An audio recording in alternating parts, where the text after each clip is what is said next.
दोस्तों, क्या आपको पता है साबूदाना बनाने के लिए उसमें साबू का पाउडर और शैम्पू मिलाया जाता है। आखिरकार ये साबूदाना बनता कैसे है? तो कई लोगों को मानना है साबूदाना सुअर के चर्बी से बनता है, तो कई लोगों का तो यह मानना है कि यह साबूदाना समुद्र से निकला हुआ मोती होता है, तो कुछ लोग कहते हैं कि ये चावल की तरह पेड़ में उगते हैं। आखिर क्या है साबूदाना का रहस्य? तो चलिए जानते हैं व्रत में खाए जाने वाले सबसे लोकप्रिय आइटम साबूदाना के बारे में।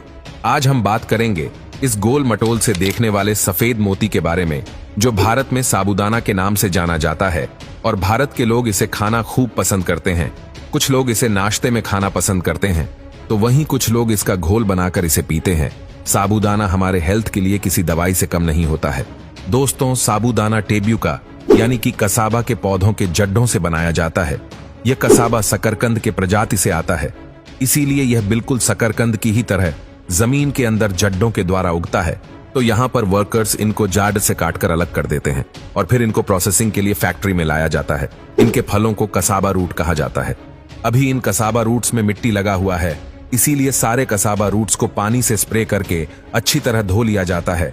उसके बाद सारे कसाबा के फलों को कन्वेयर के जरिए पीलिंग मशीन में डाल देते हैं। ये पीलिंग मशीन कसाबा के फलों से छिलकों को निकाल देती है। निकलने के बाद फिर से इनको पानी से साफ किया जाता है, जिससे उन पर मौजूद थोड़े मोड़े गंदगी भी साफ हो जाते हैं। यहाँ पर सारे काम मशीनों द्वारा ही किया जाता है। धो लेने के बाद इनका रंग बिल्कुल दूधिया सफेद हो जाता है और कई इलाकों में तो ये सब काम हाथों से भी किया जाता है। उसके बाद सारे छिले हुए कसाबा रूट्स को एक ग्राइंडर मशीन में भेज देते हैं, जहां इनको पीसा जाएगा। ग्राइंड करते समय इनमें खास तरह के केमिकल्स को भी मिलाया जाता है। ग्राइंड होने के बाद ये दूधिया रंग के रूप देखा जाता है। इसके पेस्ट में स्टार्च और फाइबर भारी मात्रा में मौजूद होता है, जो कि हमारे हेल्थ के लिए अच्छा नहीं होता है। इसीलिए उनसे सारे शुद्ध स्टार्च और फाइबर को फिल्टरों की मदद से अलग कर लिया जाता है, या कहें तो रिफाइन कर लिया जाता है।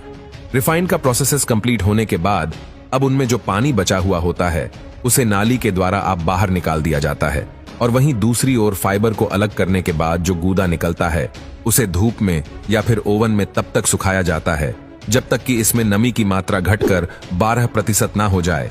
सूखने के बाद कसाबा का पाउडर बड़े बड़े चट्टानों के आकार में बदल जाता है। इसीलिए अब इनको फिर से मिल में ग्राइंड किया जाता है, यानी कि पीसा जाता है। दोस्तों, ग्राइंड होने के बाद यह आरा लॉट में बदल जाता है।